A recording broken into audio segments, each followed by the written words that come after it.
Bonjour, bonsoir les Bogey Players et bienvenue dans cet épisode 5 du 19e trou.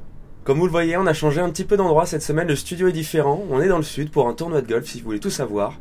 Et premièrement, surtout, n'oubliez pas, si vous avez aimé nos précédentes vidéos, like et subscribe, vraiment, soutenez-nous, suivez-nous, donnez-nous des feedbacks, c'est vraiment très important. Comme on vous l'a dit, maintenant c'est possible et c'est super important. Mais bon, Pierre, comment ça va cette semaine ? Écoute, est-ce qu'on pourrait être mieux qu'ici? Je ne sais pas. Hein. On est ici, pas loin de Saint-Raphaël, pour le Grand Prix de Val-Escure de ce week-end. Exactement. Donc une petite compète pour, tu vois, un peu se faire une petite semaine un petit peu où on pense au golf et on pense à comment on va jouer, au parcours, choses comme ça. Donc exactement. Très content d'être là. Il fait très beau, j'espère qu'il fait beau chez vous aussi. Mais en tout cas, voilà, on peut faire ce 19e trou en extérieur. Dans un nouveau setup, on ajuste à chaque fois, mais un plaisir d'être là et beaucoup de, on va parler de golf comme toutes les semaines, mais beaucoup de choses à débriefer et à préparer pour la semaine prochaine aussi. Exactement. Bah écoute, je te propose que sans plus attendre, on commence un petit peu, on va parler un petit peu de l'European Tour, on va parler PGA Tour, on va parler du Live et on va vous faire un petit peu le calendrier de ce qu'on a ce week-end au programme et ce que nous allons regarder un petit peu avec vous ce week-end en train de jouer au golf bien évidemment. Exactement. Comme vous l'aurez entendu. Bah écoute, sans plus attendre Pierre, qu'est-ce qui s'est passé sur l'European Tour cette semaine ? Sur l'European Tour cette semaine, il jouait dans cette belle ville de Madrid. Il s'appelait l'Open d'Espagne, il me semble, tout simplement. Il avait un sponsor, mais je ne me rappelle plus de son nom. Mais l'Open d'Espagne, où on avait un champ, moyen, on va dire, relativement correct, qui a été relevé par Jon Rahm, parce que, Jon Rahm, 6e mondial. Mais donc un très beau tournoi, un super parcours. Il y a des images et des photos de ce premier tee shot sur le 1 là, avec un fairway très en bas par rapport au niveau du départ. Enfin, c'est magnifique. Et en plus, du beau golf. Pas trop de suspense sur la victoire, mais du beau golf. Non, totalement d'accord avec toi. Nous, on a joué le PGA Catalunya, du coup, donc on sait, même le 1, le PGA Catalunya, le fairway est très en bas. Ils ont souvent cette petite particularité des golfs espagnols, donc vraiment très sympa. Belle ville de Madrid, moi j'aime beaucoup cette ville. Et voilà, comme tu l'as dit, le champ n'était pas exceptionnel. Voilà, il y avait Jon Rahm parce que Jon Rahm a prévu de faire à chaque fois, il a toujours promis de faire son Open national, donc il n'avait pas fait de tournoi depuis quelques temps et il est revenu, il a gagné, il nous a donné du beau spectacle, moins 25 en 4 tours avec un 62 final, voilà, il y avait du beau jeu. Mathieu Pavon, un Français deuxième, qui fait aussi une très belle carte le dimanche. On va en parler, voilà, c'était vraiment un très beau week-end, du beau jeu. Si vous voulez qu'on vous fasse un petit peu, juste avant de vous parler un petit peu de ce qui s'est passé, le classement, Jon Rahm premier, Mathieu Pavon deuxième, Min Woo Lee troisième, Xander Lombard, le Sudaf, quatrième à égalité avec Eduardo Molinari, un beau retour d'Eduardo Molinari, ça fait plaisir. Ouais. Et ensuite on a Alfredo Garcia Heredia, Luis de Jaeger, Darius Van Driel, Kiradech Shafik Barnarat aussi, très plaisir de le revoir, il était très bon il y a quelques années sur l'European Tour, et Mark Warren aussi un taulier de l'European Tour, donc voilà, pas des grands noms comme on peut vous les présenter d'habitude, mais quand même des joueurs qu'on connaît sur l'European Tour. Et c'est marrant que tu fasses la petite mention pour Happy Barnarat, parce que c'est vrai que je regardais là, en préparant cet épisode, son classement à la Race to Dubai, où il est en fait 150e ou 140e. Je ne me prenais pas au mot sur sa place, mais c'est vrai que c'était un gars qu'on voyait très souvent, qui avait joué un peu sur le PGA Tour aussi, et donc ça fait bizarre de le voir galérer. Bon, là une bonne semaine. On a Jon Rahm qui est venu poser les bases. Il était pas tenant du titre, mais il avait déjà gagné en 2018 et 2019. Exactement. Ça fait le 3e Open d'Espagne qu'il gagne. Il égale le record de CV Ballesteros. Exactement. Il en a parlé un petit peu après le tournoi, de 3 victoires sur cet Open, son Open d'Espagne. Donc voilà, quelque chose d'assez, je pense, symbolique pour lui, avec CV qui est, je crois, si ce n'est son idole golfique. Donc voilà, un petit record très sympa. Il a failli nous faire un petit albatros sur le 14, ou qui est au final un petit peu le trou qui dicte tout ce qui se passe, ou la victoire en tout cas, parce que il n'avait encore que 3 coups d'avance à ce moment-là. Il fait eagle, Min Woo Lee fait bogey, il en prend 6. À ce moment-là, 4 trous à jouer. On savait à peu près que Jon allait tenir la baraque et ramener la coupe à la maison. Donc voilà, une belle victoire pour lui. Il a très bien puté, je crois que c'était son problème. Exactement. Donc voilà, une belle semaine avec un champ qui n'était pas Voilà, très inférieur à ce qu'on a vu la semaine dernière au Nelfred Denis. Voilà, bon, ça reste un petit peu les tournois de fin de saison, hein. C'est vrai que on a passé les gros tournois. Je crois qu'il en reste 2 après ça. Il en reste 2, c'est pas des très gros tournois. Maintenant, c'est un petit peu ceux qui doivent sauver leur carte à la Race to Dubai restent et essayent de prendre les derniers points et de faire les grosses perfs pour maintenir leur carte. Les autres personnes sont déjà un petit peu à Dubaï dans leur tête pour essayer d'aller chercher des gros points, une très bonne place finale, parce que c'est le dernier vrai gros tournoi de l'année. Donc voilà, donc c'est vrai que ça reste des petits tournois, mais bon, c'était très agréable. Je te propose qu'on passe tout de suite aux Français, hein. On a parlons des Français. On a juste mentionné Matt Pavon qui finit deuxième. Faut en parler plus en détail avec vous, parce que ça fait la deuxième semaine où on a un Français, qui est pas, allez, on se dit pas il va gagner. Un petit peu dans le même scénario que Antoine, mais il finit deuxième. Il se prend un beau petit chèque. Il remonte combienième à la race to Dubai par hasard. Il remonte 32e. Donc il s'assure à 100% son dernier tournoi. Donc une super semaine de notre Frenchie de la semaine, Mathieu Pavon. Ouais, exactement. Moi qui suis un peu plus sceptique que toi en général, c'est vrai que j'ai dit toujours on a plein de Français et tout, mais j'ai le sourire. C'est vrai que je suis un petit peu là en train de dire chaque semaine on a un Français. Et en vrai, je suis content. Je suis quand même très content qu'on ait des Français qui soient à chaque semaine en haut de l'affiche. Bon, les autres Français, là je vais revenir un petit peu sur mon scepticisme récurrent. Bon, Joël Stalter. Je m'y attendais. Combien 23e. Tout de suite, on a un gap. Hein. Bon, voilà. Victor Dubuisson qui finit le tournoi. Tu pars trop vite. C'est qu'il y a des trucs Matt Pavon, il nous fait une grosse semaine. Faut appuyer là-dessus. 65 le dernier tour. Oui. Il est là. Il me fait une grosse carte. Il va chercher cette deuxième place solo. Parce que solo, Minwouli finit à moins 10. Et Pavon à moins 19. Moins 19, moins 18. Donc, en plus, il met un gros putt sur le 18, il me semble. Si je me trompe pas, 5-6 mètres pour birdie. Il nous met 4-5 gros putts entre 5 et 10 mètres avant. Il est allé la chercher. Il n'est pas juste tombé là par hasard, même si on tombe jamais là par hasard, mais voilà. Non, c'est sûr. Voilà, donc avant que tu lances un petit peu tu craches un petit peu ton venin. Je voulais déjà appuyer sur Matt Pavon, mais vas-y, je te laisse parce que je suis assez d'accord avec toi au final sur ce que tu vas dire. T'as totalement raison. En vrai, je suis d'accord avec toi. Il faut qu'on appuie un peu plus quand nos Français font des bonnes perfs. Sinon, après, je vais encore être là à dire, on les voit pas. Donc, quand on les voit, faut quand même qu'on en parle. Ça, je suis d'accord avec toi. Mais c'est vrai que grosse semaine de Mathieu Pavon, 32e Race to Dubai, c'est vraiment très bien pour lui.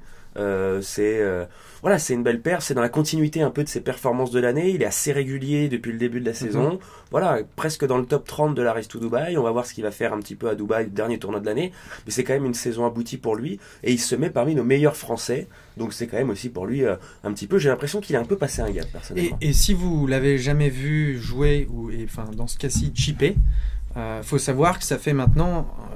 un certain nombre d'années qui chip en grip inversée. Donc si vous avez peut-être déjà vu Matt Fitzpatrick qui a gagné l'USPGA cette année, qui chip lui aussi en grip inversée. Et c'est quelque chose qu'on voit très rarement. Et lui est maintenant le maître, je dirais, parce que ça fait, je pense, bien 5-6 ans déjà qu'il chip comme ça. Et essayer à la maison, c'est aussi... là où vous jouez au golf, plutôt à la maison, c'est peut-être un peu dangereux, mais essayez, parce que c'est aussi intéressant. Et lui, il le fait, et il arrive à faire des résultats pareils avec une technique qui n'est pas très orthodoxe. Exactement. Bon, on connaît un peu le chipping inversé. Ton petit frère Marc, on lui passe un petit coucou s'il nous regarde de Porto. Chip en inversé aussi depuis quelques années. Bon, c'est faisable, ça se fait, mais des joueurs qui le font à aussi haut niveau, c'est vrai que c'est quand même assez rare. C'est souvent un exercice quand on a quelques problèmes de hips au chipping. Donc bon, c'est vrai que de l'emmener aussi loin et à un tel niveau, c'est vraiment impressionnant. Bon, je le disais. Allez, je te laisse repartir. Les Français, un petit peu, les Français. Alors, Joël Stalter, belle performance. Parce que Joël, il finit top, du coup, 23e. Il fait une bonne semaine. C'est pas mal pour une fin de saison. Ça va à peine peut-être lui permettre de garder sa carte, à vérifier.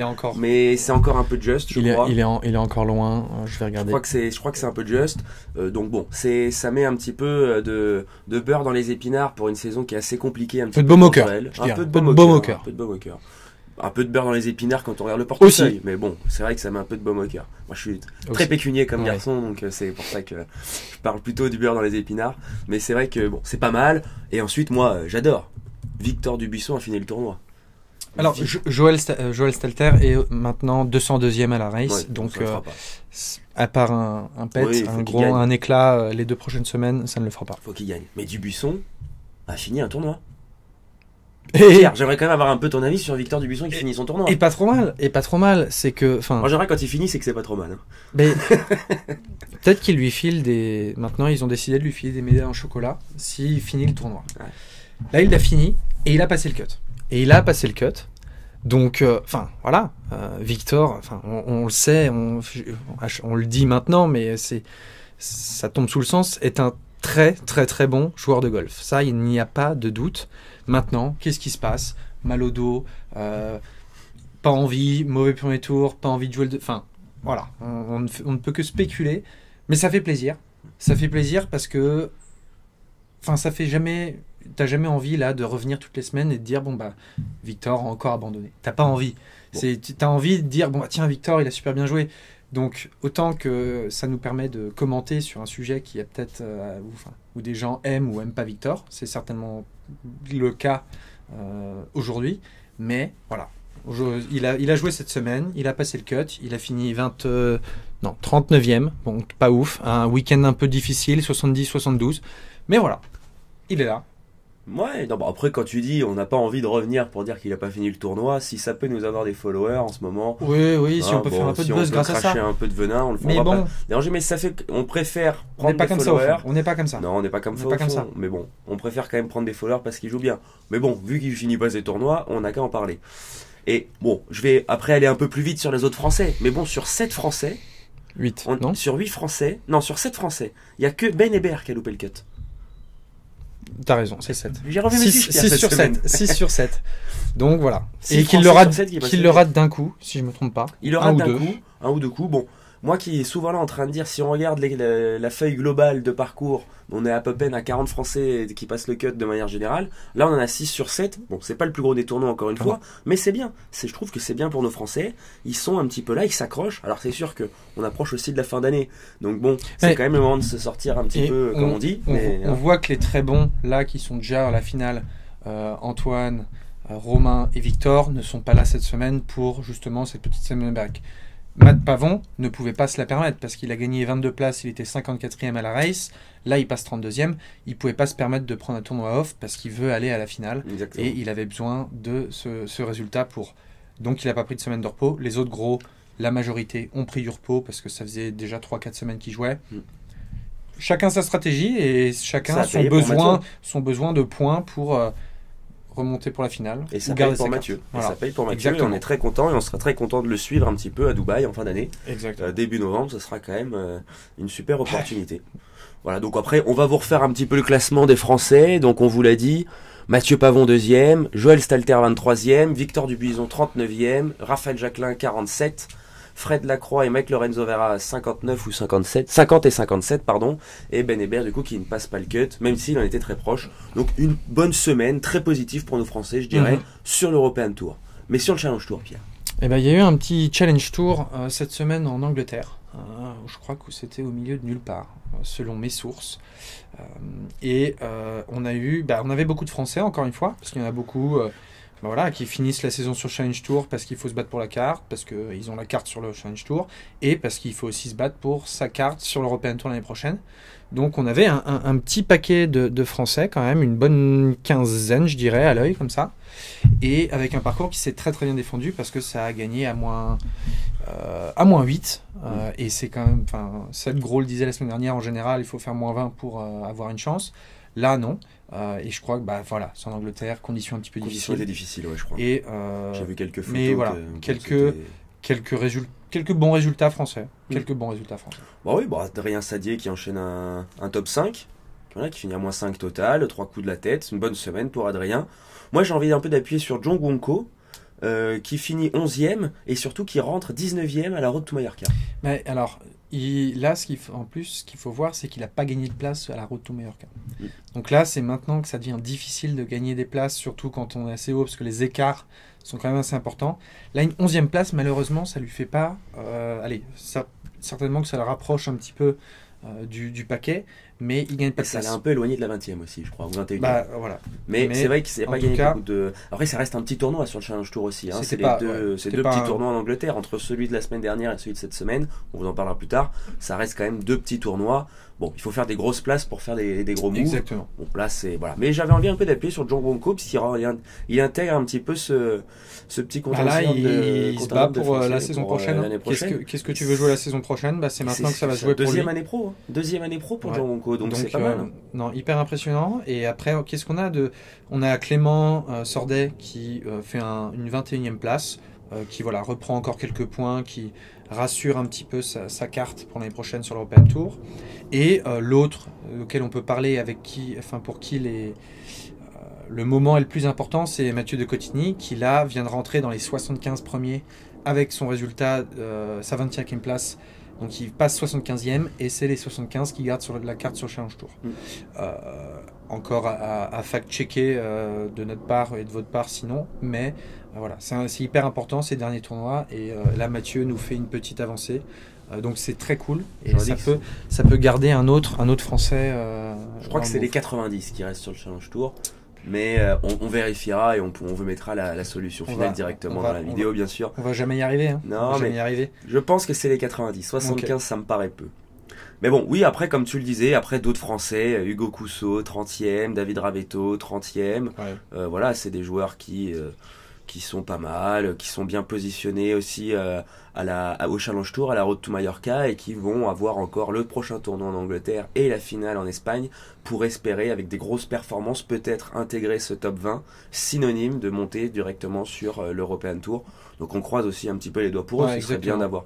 Plus on a de Français sur l'European Tour, plus on a de chances de pouvoir soit les voir faire de bonnes performances, soit nous, dans notre petit podcast, de pouvoir aussi les critiquer. Donc, entre guillemets, plus ils sont nombreux sur l'Open Tour, mieux c'est pour nous. Exactement. Et non, mais je pense qu'on a fait le tour de nos franchises. Passons de l'autre côté de l'Atlantique, où on a vu un bon tournoi sur le PGA Tour, le Shriners Hospitals, il me semble, qui nous a donné aussi encore un finish un petit peu fou. Je vais te laisser parler, mais pour moi, ce tournoi lance la carrière un petit peu superstar de Tom Kim. Alors, ouais, écoute, Tom Kim, déjà, moi, ce que j'aime bien avec... donc, bon, il a gagné, hein, on va pas vous faire un suspense beaucoup plus long, il a gagné le Shriners Open ce week-end. Il a fait un très beau tournoi. Il a joué vraiment assez bas. Je crois qu'il gagne à moins 21, quelque chose comme ça. Peut-être un peu plus, un peu moins. Enfin, il fait un très beau tournoi. Il a vraiment très bien joué. Et surtout, il est dans la continuité de sa President's Cup, où il avait été très bon. Et surtout, moi, c'est un personnage que j'aime bien. C'est un personnage qui te fait un peu vibrer à la télé. Je sais pas ce que t'en penses, Pierre, mais il est là. Il avasse un petit peu les foules. Il vit son golf et il donne un peu aux spectateurs envie de vivre son golf à travers lui, à travers ses réactions. Et ça a l'air d'être un mec sympa. Et c'est un mec que j'ai envie de suivre un peu plus parce que il est vraiment... Voilà, il partage un petit peu sa passion et on n'a pas l'impression que c'est un travail pour lui le golf, on a l'impression qu'il est comme nous, que c'est un hobby. Bon, certes, il gagne de l'argent à la fin, mais on a vraiment l'impression qu'il vit sa passion. Il est jeune, hein, il a 20 ans, 21 ans, mais il nous transperce avec sa passion au golf et vraiment, moi, j'adore ça. Je trouve ça... Et je suis entièrement d'accord avec tout ce que tu as dit. Je pense que la President's Cup, en fait, a été ce tremplin dont il avait besoin pour son aura publique, parce qu'on n'a que vu lui sur Twitter, on n'a que vu lui sur Instagram pendant la President's Cup. C'est un gamin de 20 ans. Il a 20 ans. C'est que j'ai du mal à l'intégrer, tu vois, qu'il n'ait que 20 ans. Et en plus, il a cette personnalité déjà très sympathique. Il partage ses émotions. Il est très authentique, je trouve. Tu le vois dans les interviews qu'il fait après le tournoi quand il gagne. Il dit en répondant comment vous ressentez d'être sur le PGA Tour là aujourd'hui. Et il dit je suis un gamin de 5 ans à Disney World, à Disneyland. Et c'est ça, je pense, et je pense que autant que lui, on n'avait pas besoin de cette aura et choses comme ça, mais il la voulait. C'est qu'il veut être l'une des prochaines superstars du PGA Tour.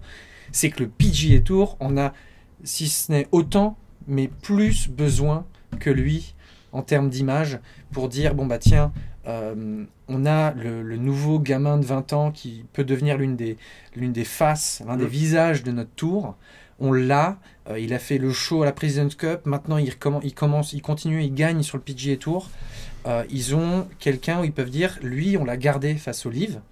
Parce qu'on n'a pas encore parlé du Live, mais pour aller enjamber sur le sujet, c'est que c'est un gamin de 21 ou 22 ans espagnol qui a gagné sur le Live ce week-end, qui a dit non au PGA Tour et qui a dit oui au Live. Et maintenant, il est, avec ses gains du week-end et ses gains à la signature, il est 6 millions $ plus riche qu'il n'était il y a très peu de temps. Ouais. Donc, le PGA Tour, je pense, est encore plus content que lui, qu'il ait gagné ce tournoi, en fait.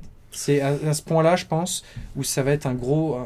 ça peut être l'un des visages qui fait que voilà, les jeunes joueurs qui sortent d'université américaine, qui veulent passer pro, qui sont les stars et les numéros 1, 2, 3 mondiaux, disent, bon bah tiens, on a un exemple, Tom Kim, qui fait une très belle carrière sur le PGA, qui n'est pas parti sur le Live, et moi je veux le faire. Après, il y a certainement plein de changements à faire dans tout ce qui est qualification sur le PGA Tour pour justement garder ces joueurs-là. On pourra peut-être en parler à un autre moment, mais voilà, je pense qu'ils sont ravis que Tom Kim ait gagné ce tournoi, parce que c'est un très bon signal pour beaucoup des jeunes joueurs qui vont passer pro dans les prochaines années. Je suis d'accord avec toi, mais je suis un peu plus mesuré. Je suis d'accord que le PGA Tour, ils sont très contents parce qu'avoir un jeune comme ça, surtout dans ce contexte un petit peu actuel de PGA Tour Live, ils ont besoin d'avoir des nouvelles têtes, ça c'est sûr. Ils ont besoin d'avoir des jeunes joueurs qui arrivent et qui gagnent très rapidement et qui sont un peu des personnes authentiques. Comme tu l'as dit, je suis totalement d'accord avec toi, Tom Kim est authentique. Ils en ont besoin pour se renouveler, mais pas forcément à si court terme, moi je pense. Ils ont quand même des joueurs qui sont des têtes d'affiche. Tom Kim, c'est bien, mais encore une fois, comme on l'a dit, il a fait une bonne saison sur le PGA Tour cette année, une bonne President's Cup. On l'a découvert pour la plupart en President's Cup, et là il gagne derrière. Mais ça reste encore une carrière qui est très courte pour ce qu'il a fait, et on peut pas, et le PGA Tour ne peut pas non plus tout miser sur quelqu'un comme Tom Kim. Ils sont contents parce qu'ils se disent peut-être que si ça continue comme ça, dans un court moyen terme, oui, on va peut-être le mettre un peu plus en avant.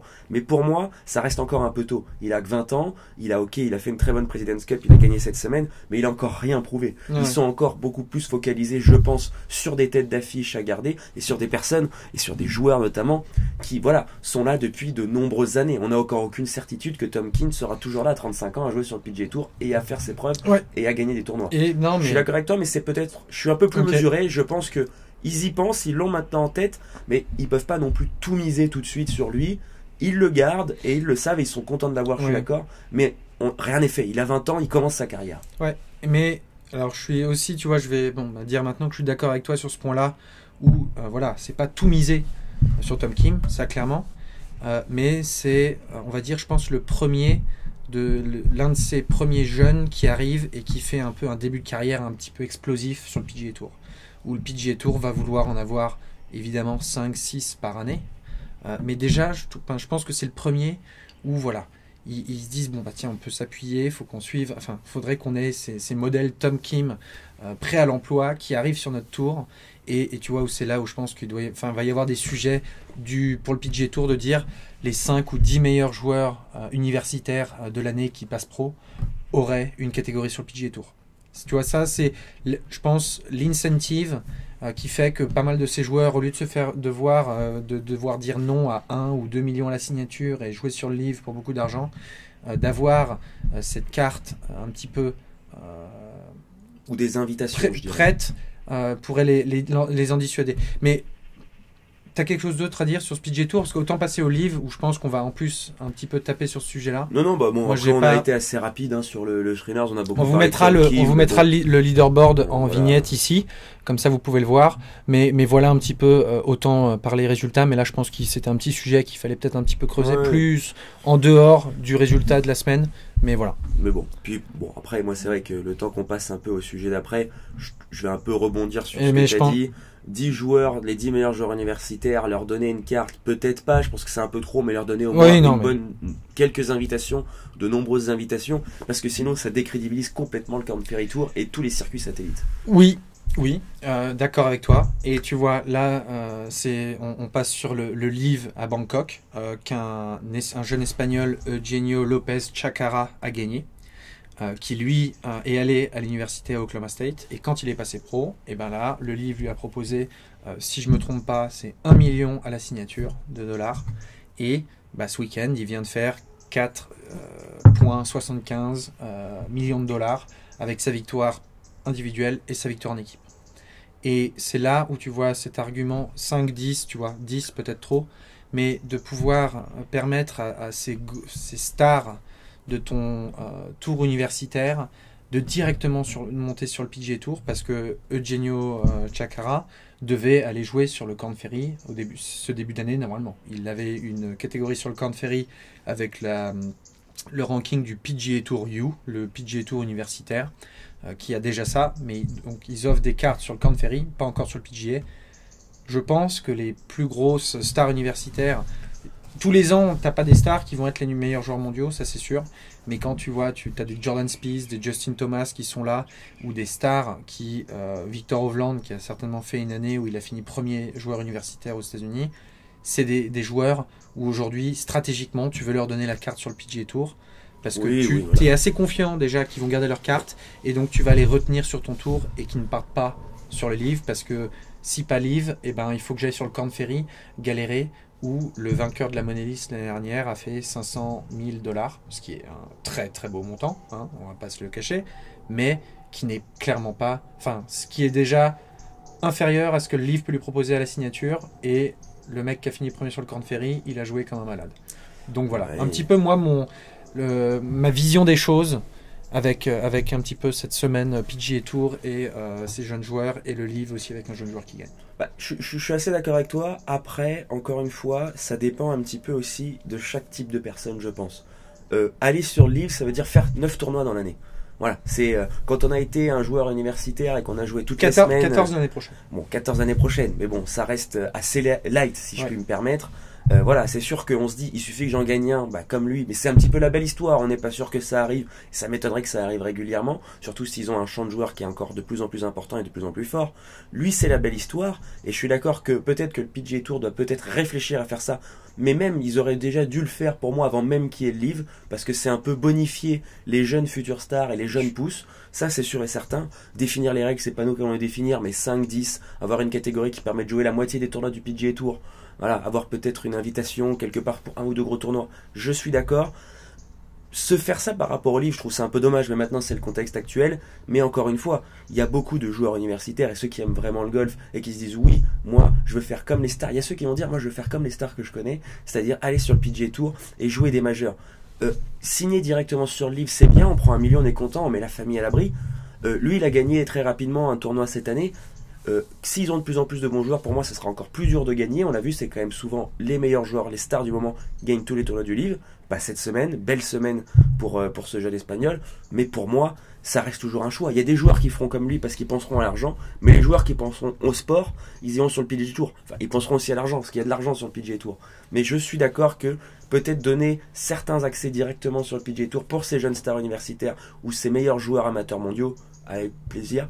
Mais voilà, je pense qu'il faut quand même prendre au fait que dans tous les cas, même s'ils font pas ça, il y aura des personnes qui vont directement aller sur le Live parce qu'ils vont penser à l'argent, et il y a des personnes qui même sans ça iraient directement sur le Korn Ferry ou avec quelques opportunités de jouer sur le PGA Tour parce que c'est le tour officiel, c'est là qu'ils ont regardé Golf Plus ou qu'ils ont regardé Canal Plus toute leur jeunesse, c'est les tournois qu'ils connaissent. Voilà, je pense qu'il y a deux types de personnes. Mais je suis assez d'accord que voilà, il faut à un moment aussi prendre en compte le fait qu'il y a le Live et que maintenant c'est une petite guerre entre les deux. Non, exactement. Et je pense que on va parler un peu du tournoi parce que là on est parti sur un autre sujet, lié mais un autre sujet. Mais c'est vrai que je pense que ça va être une belle bataille, et c'est maintenant que le PGA doit un petit peu tuer le poussin dans l'œuf. Le poussin dans l'œuf, tu vois. De dire, bon bah tiens, là c'est le Live maintenant qui va pouvoir attirer ses meilleurs joueurs amateurs ou universitaires, parce que c'est pas encore maintenant qu'on a les super joueurs. Ces joueurs, ils peuvent espérer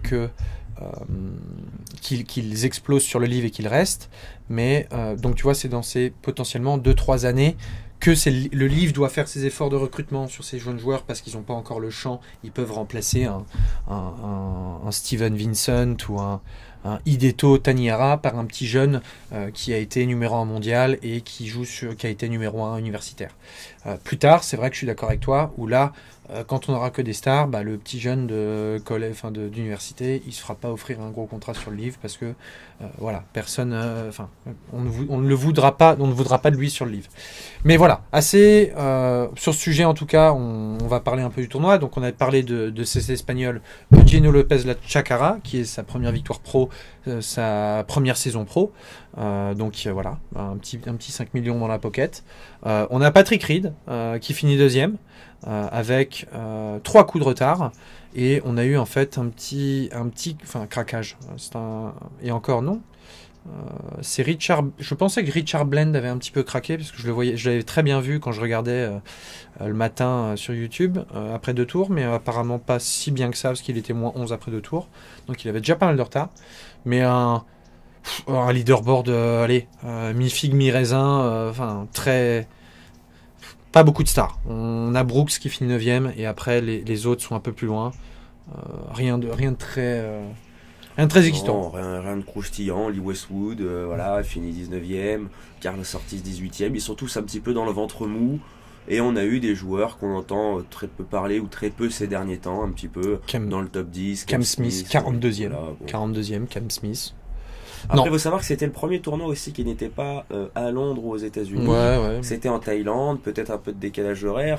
Vu que c'est quand même un tour un peu spécifique, peut-être qu'ils ont un peu plus profité de la Thaïlande plutôt d'être directement le mardi en Pro-Am.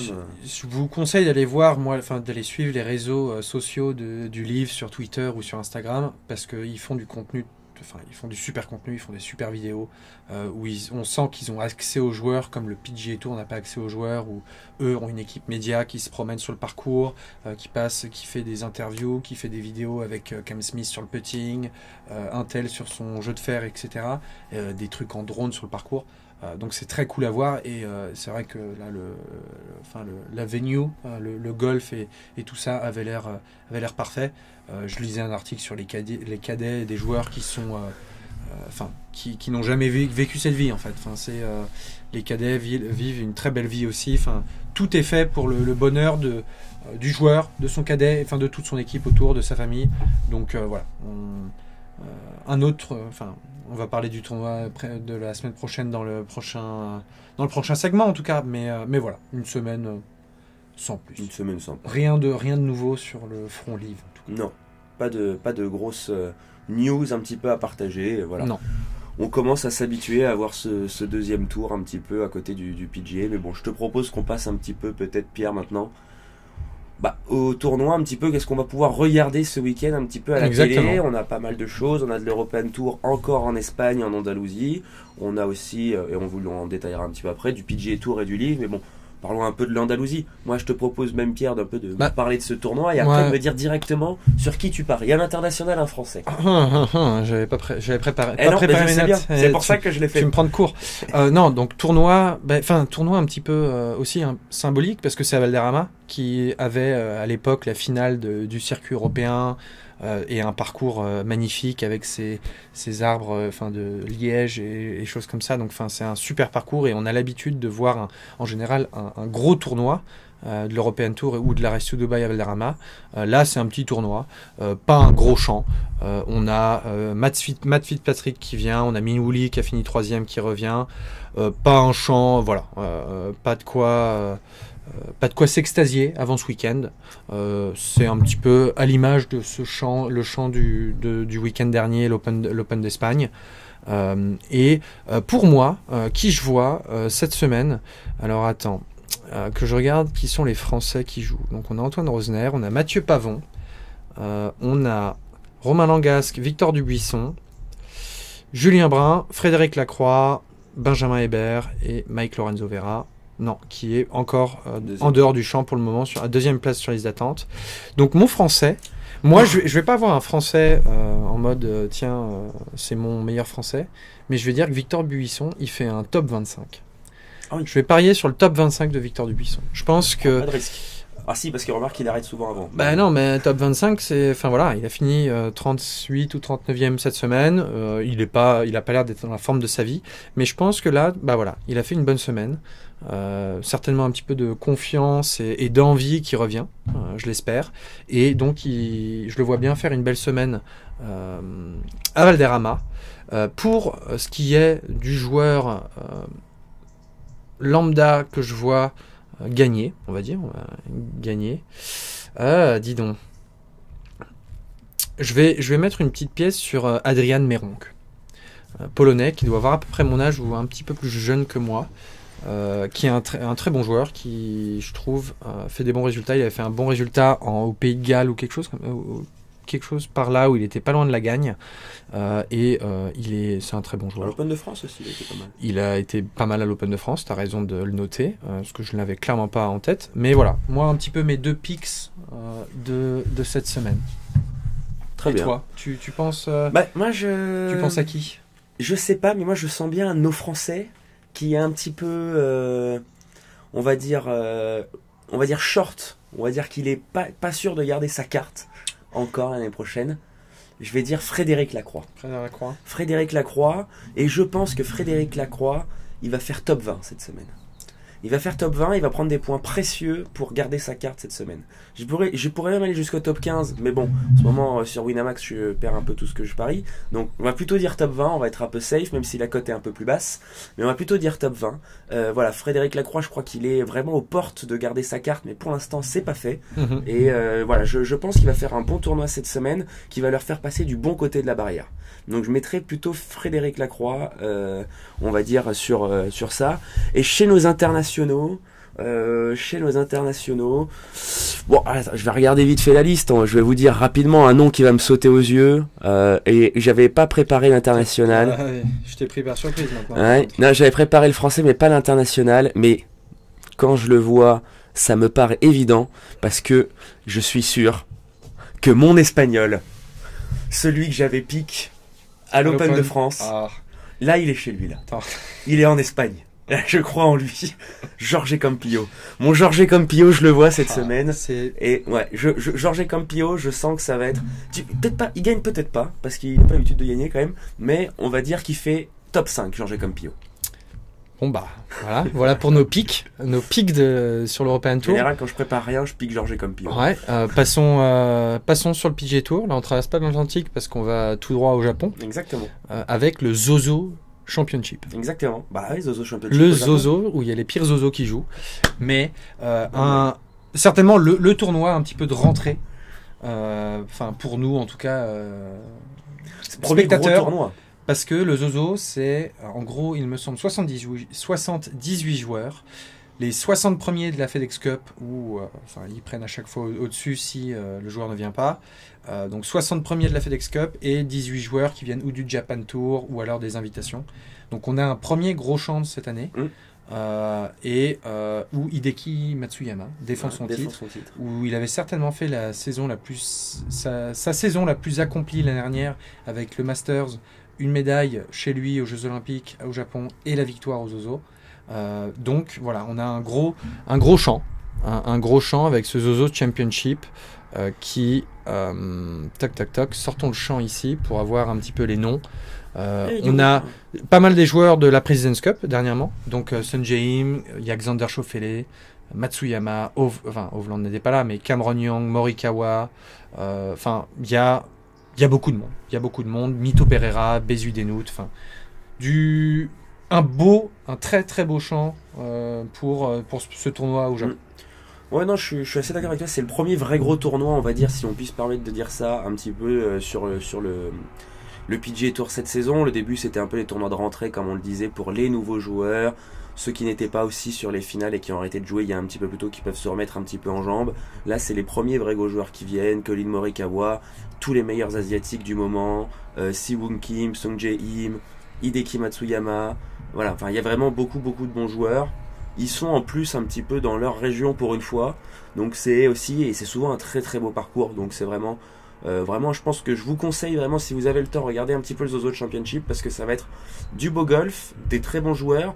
Et pour ceux qui peut-être se mettent un peu à nous suivre et qui commencent à regarder un peu le golf à la télé plus sérieusement depuis qu'on vous en parle, vraiment ça va être un beau tournoi, encore plus beau, même bien plus beau que ceux qu'on a vu précédemment. Ouais, et non, et après, enfin, à part le champ que tu as un petit peu commenté, il y a un truc marrant sur le parcours que j'ai lu tout à l'heure, c'est que ce parcours au Japon a 2 greens pour chaque trou, suivant les conditions météorologiques, pour qu'ils aient à chaque fois un green en bon état, suivant, j'imagine, peut-être qu'il neige et tout ça l'hiver.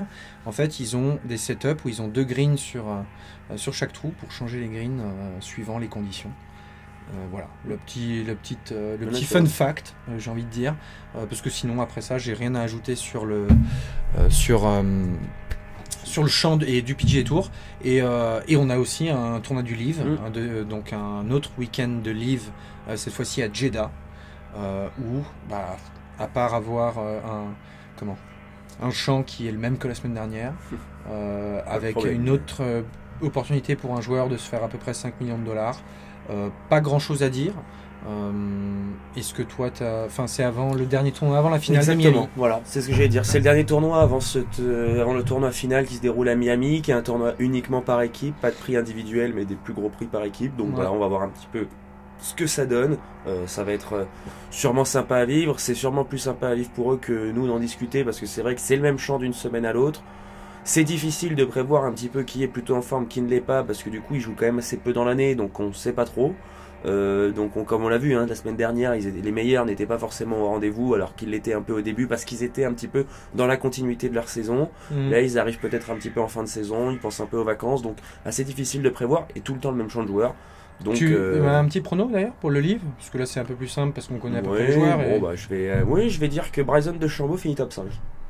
C'est une belle, ça serait une belle cote, ça. C'est Bryson DeChambeau finit top 5 s'il n'a pas été engagé en télé-réalité depuis, mais je crois que il est là. Donc il est pas encore en télé-réalité. Je pense que la télé-réalité pourrait pas le payer ce que le livre paye pour le moment. Voilà. Mais ok, Bryson. Et toi? Bryson.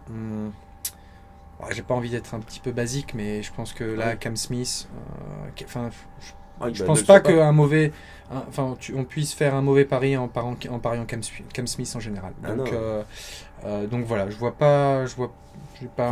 j'ai pas une inspiration, j'ai pas tu vois, j'ai pas le feeling qui me dit tiens, il y a un joueur là de nulle part, James Piot par exemple, qui va gagner. Mais non, James Piot ne va pas gagner, Cam Smith va gagner. Voilà. D'accord. Prends pas de risque, c'est comme s'il disait Erling Haaland était buteur. Pour ceux qui suivent un peu le football, l'attaquant de Manchester City. À ce moment-là, je dis qu'il met juste un triplé, Cam Smith. Voilà. Mais voilà, écoute, rien d'autre à dire. Écoute. On a couvert la semaine pour ce 19e trou numéro 5. Si vous avez aimé le contenu, n'hésitez pas, abonnez-vous, likez. Et on peut juste se dire à la semaine prochaine. Exactement. Pour un nouvel épisode. Exactement. Et surtout, faut que ça zip. Faut que ça zip. Passez une bonne semaine, à la semaine prochaine. Bye. Plus.